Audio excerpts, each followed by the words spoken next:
La naturaleza en general se encuentra conformada por unidades fundamentales, denominadas elementos químicos, concepto que agrupa a átomos de la misma clase. La química es la ciencia encargada del estudio de estos y por ende de su agrupación. Esta disciplina los agrupa específicamente en la siguiente tabla.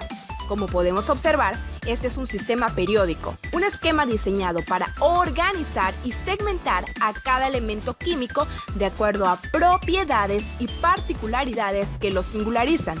La tabla periódica es una herramienta fundamental para el estudio de la química. Una clasificación importante en la tabla periódica es aquella que divide a los elementos en metales, no metales y metaloides. Metales. Elementos que comparten propiedades físicas, químicas y mecánicas como el brillo, la maleabilidad, ductilidad, dureza, elasticidad y tenacidad. Estos son capaces de conducir electricidad y calor. Además, tienen una elevada capacidad de reflexión de la luz. Estas características se deben a que poseen una estructura interna cristalina, con átomos dispuestos y enlazados de manera ordenada y específica, distribuidos en planos que permiten el deslizamiento de los átomos cuando se produce algún tipo de fuerza sobre ellos. La posibilidad de deslizamiento es la que permite la maleabilidad. Adicionalmente, su conductividad eléctrica se debe también a su estructura atómica, ya que tiene un núcleo con carga positiva y electrones con carga negativa en movimiento alrededor, lo que permite la transmisión de calor y electricidad. En condiciones ambiente, forman sustancias en estado sólido, a excepción del mercurio y el francio. Otra característica es que poseen puntos de fusión y ebullición elevados. Poseen también alta densidad. El carácter metálico generalmente aumenta conforme bajamos por una columna de la tabla periódica y disminuye conforme avanzamos de izquierda a derecha en una fila. Examinemos ahora la estrecha relación que existe entre las configuraciones electrónicas y las propiedades de los metales. Estos tienden a tener energía de ionizaciones bajas y por tanto tienden a formar iones positivos con relativa facilidad. Por tanto, los metales se oxidan, es decir, pierden electrones. Los metales a su vez se clasifican en alcalinos, alcalinotérreos y de transición. Las cargas de los alcalinos siempre son 1 positivo y la de los alcalinotérreos siempre son 2 positivos. Sin embargo, los de transición no siguen un patrón obvio. Tienen carga 2 positivo, pero también se observa 1 y 3 positivo. No metales.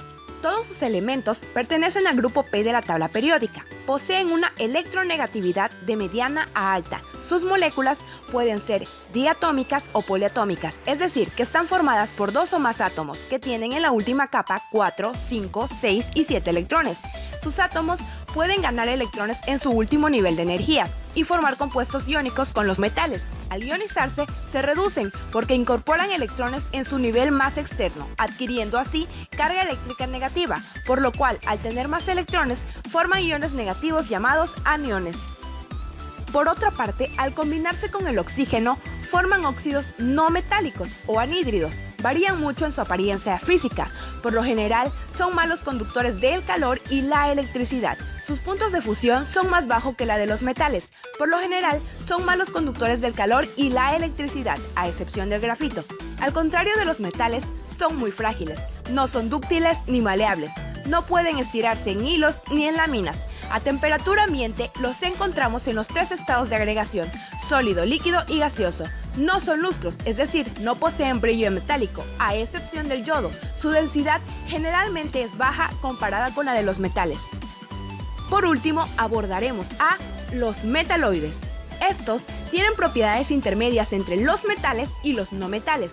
Si miras en la tabla periódica, verás que se encuentran en forma diagonal, quedando a su izquierda los metales y a su derecha los no metales.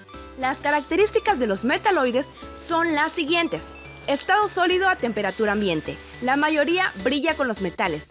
Malos conductores del calor. Varios de los metaloides, siendo el más destacado el silicio, son semiconductores. Estos transmiten la corriente eléctrica en un solo sentido. Cuando reaccionan con metales, se comportan como no metales, y cuando reaccionan con no metales, se comportan como metales. Esta fue la clasificación de los elementos de acuerdo con las propiedades de ionización y enlace.